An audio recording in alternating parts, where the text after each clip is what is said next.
कहते हैं दोस्तों, प्यार करना कोई गुनाह नहीं, पर प्यार सच्चा होना चाहिए। प्यार पैसे, रिश्ते, शक्ल, उम्र देखकर नहीं किया जाता है। प्यार तो एक ऐसी चीज है जो कि खुद ही हो जाती है। आज की घटना में जो लड़की रहती है, वह अपनी सहेली के घर जाती है उसके शादी में। अब जैसे वहां पर जाती सहेली की शादी में, उसके रिश्तेदार का एक लड़का आया हुआ था। अब दोनों एक दूसरे से मिलते हैं, बातचीत करते हैं और एक दूसरे का नंबर ले लेते हैं। ये दोनों एक दूसरे से बातचीत करना शुरू कर देते हैं।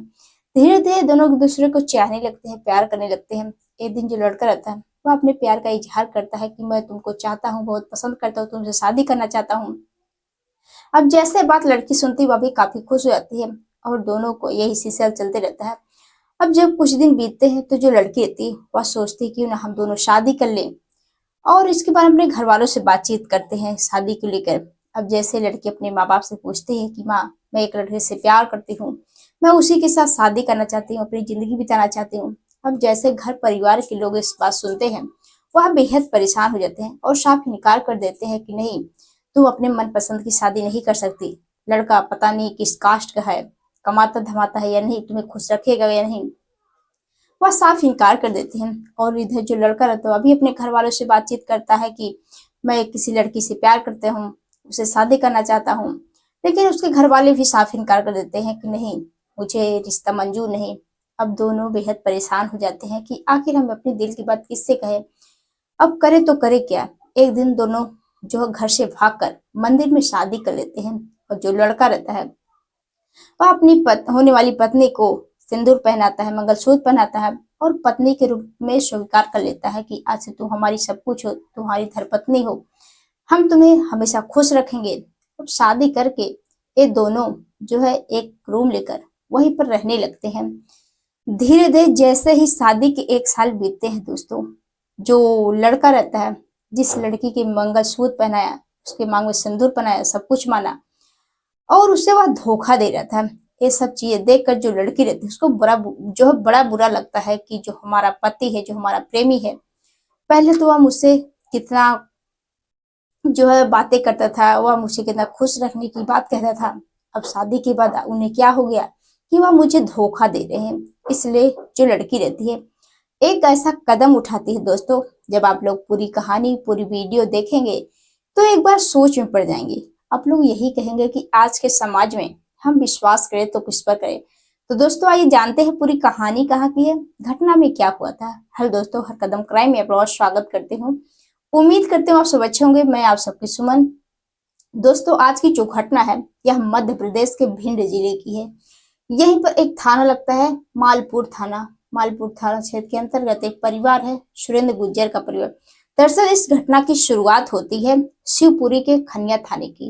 यहीं पर एक गांव है, वहीं पर एक परिवार रहता है, उषा का परिवार। जो उषा रहती है वो अपने माता पिता के साथ, परिवार के साथ काफी खुशहाल तरीके से रहने लगती है। अब जो माँ बाप रहते हैं, वह भी अपनी बेटी से बहुत ज्यादा प्यार दुलार करते हैं, अपनी बेटी को पढ़ाने लिखाने लगते हैं। अब उषा पढ़ने लिखने में बहुत तेतरा रहती है, तो जो माँ बाप रहते हैं वह चाहते हैं कि अपनी बेटी को खूब पढ़ाएंगे लिखाएंगे, ताकि जो हमारी बेटी है आगे चलकर हम लोगों का नाम रोशन करे। अब बेटी को पढ़ाने लगते हैं, बेटी भी मन लगाकर पढ़ाई करने लगती है। धीरे धीरे समय बीतने लगते हैं। अब जो है उषा की उम्र लगभग 20 से 21 साल हो जाती है। और जो उषा रहती है, वह अपने सहेली की शादी में उसके घर गई थी। अब जैसे वहां पर जाती है, और वहीं पर एक लड़का जिसका नाम जगन्नाथ रहता है, क्योंकि वह भी अपने रिश्तेदार के यहाँ आया था शादी में। अब दोनों एक दूसरे से मिलते हैं, बातचीत करते हैं, बातचीत करते करते एक दूसरे का नंबर ले लेते हैं, बातचीत करना शुरू हो जाता है। धीरे धीरे समय बीतने लगता है। एक दिन जो लड़का रहता है, वह कहता है कि उषा, तुम देखने में बेहद खूबसूरत हो, मुझे बहुत अच्छी लगती हो, मैं आपको पसंद करता हूँ, मैं चाहता हूँ कि तुमसे मैं शादी कर लूँ। अब जैसे बात लड़की सुनती, वह भी काफी खुश हो जाती है कि मैं कितने दिनों से बातचीत करता हूँ। और जो जगन्नाथ है, वह भी बहुत अच्छा लड़का है और वह भी खुश थी। वह सोचते हैं क्यों ना चलो हम लोग इसके बारे में अपने घर वालों से बातचीत करें। अब जो लड़की रहती है, जैसे अपने घर वालों से इसके बारे में बातचीत करती है कि मैं एक लड़के से प्यार करती हूँ और मैं उसे शादी करना चाहती हूँ। और जो लड़का रहता है, वह भी अपने घर वालों से यही बात कहता है। तो जो घर परिवार के लोग रहते हैं, दोनों को साफ इनकार कर देते हैं। इधर लड़की के घर वाले कहते हैं कि मुझे नहीं मालूम कि किस कास्ट का है और वह कमाता धमाता है या नहीं, तुम्हें खुश रखेगा या नहीं, इसलिए मुझे रिश्ता मंजूर नहीं, मैं तुम्हारी शादी नहीं होने दूंगा। घर परिवार के लोग यही कहते हैं, उधर लड़के के भी घर वाले यही कहते हैं। और दोनों बेहद परेशान हो जाते हैं कि हम दोनों एक दूसरे के बिना रह नहीं पाएंगे, हमारी शादी कैसे होगी। इसलिए एक दिन ये दोनों प्लानिंग करते हैं। प्लानिंग करके सन 2023 में ये दोनों घर से फरार हो जाते हैं। अब जाने के बाद एक मंदिर में ये दोनों बड़ी ही धूमधाम से शादी कर लेते हैं। जो लड़का रहता है लड़की की मांग में सिंदूर पहनाता है, मंगलसूत्र पहनाता है, वह अपनी पत्नी के रूप में उसे स्वीकार करता है।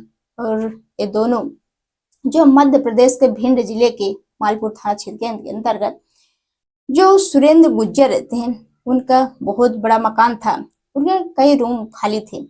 अब जो इधर जगन्नाथ रहता है वह सोचता क्यों ना हम यहीं पर रहकर एक किराए का रूम ले लेते हैं। अब उनसे बातचीत करके वह किराए का रूम लेता है।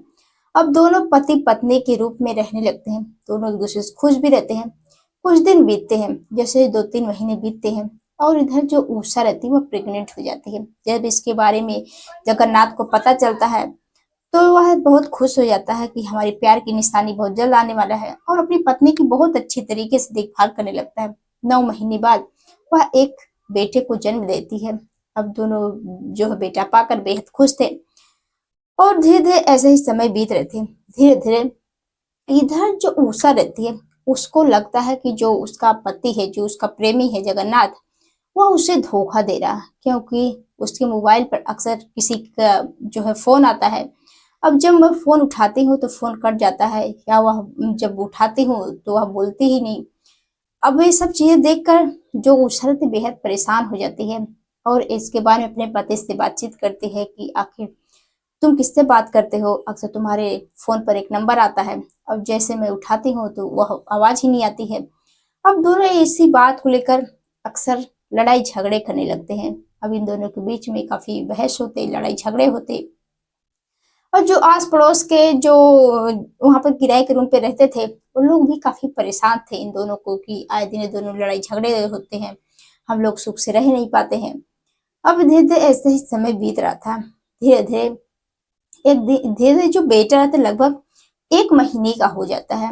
और इधर जो उषा रहती है वह देखती है कि जो हमारे पति है, जब उनके मोबाइल पर फोन आता है तो वह कोई न कोई बहाना करके घर से बाहर जाते हैं और एकांत में वह उससे बातचीत करते हैं। अब उसको लगने लगा कि जो हमारा पति है वह मुझे धोखा दे रहा है। और एक दिन वह जब अपने दिल की बात कहती है तो कहता है कि अगर तुम मुझसे लड़ाई झगड़े करोगी तो हम दूसरी शादी कर लेंगे। अब ये सब चीजें जैसे ही उषा सुनती उसको बड़ा बुरा लगता है। अब वह प्लानिंग करती है। उस दिन ठान लेते हैं कि हम अपने पति को सबक जरूर सिखाएंगे। और धीरे धीरे जैसे 1 महीने बेटे के होते हैं और जो पति रहता है वह खाना पीना खाकर सो जाता है। और उस दिन ये दोनों काफी लड़ाई भी करते थे। अब रात के लगभग 3 बजते हैं और इधर जो उषा रहती है वह अपने पति के पास जाती है, जो कि पति काफी गहरी नींद में सोया हुआ था, और गुस्से में चाकू से अपने ही पति के प्राइवेट पार्ट को काट देती है। अब जैसे ही प्राइवेट पार्ट कटता है तो जो पति रहते हैं उसकी चीख पुकारे शुरू हो जाती है कि बचाओ, जो हमारी पत्नी मेरे साथ ऐसा काम कर रही है। अब जो पड़ोसी तो बेहद परेशान हो जाते हैं, सभी लोग वहां पर पहुंच जाते हैं। और यहाँ पर इधर जो उषा रहती है उसका दिल यहाँ तक नहीं भरता। अब वो सोचती है कि जो हमारा पति है उसका तो प्राइवेट पार्ट हमने काट दिया, अब वह किसी काम का नहीं, वह दूसरी शादी भी नहीं कर सकता। और जो हमारा बच्चा है अब वह किसी काम का नहीं है तो उसकी देखरेख उसकी परवरिश कैसे करेगा, अब हम क्या करें। इसलिए वह अपने ही बेटे को गले को कसने लगती है, तब तक कसते है जब तक उसकी मौत ना हो जाए। कस कर अपने बेटे को जो है जमीन पर सुला देती है।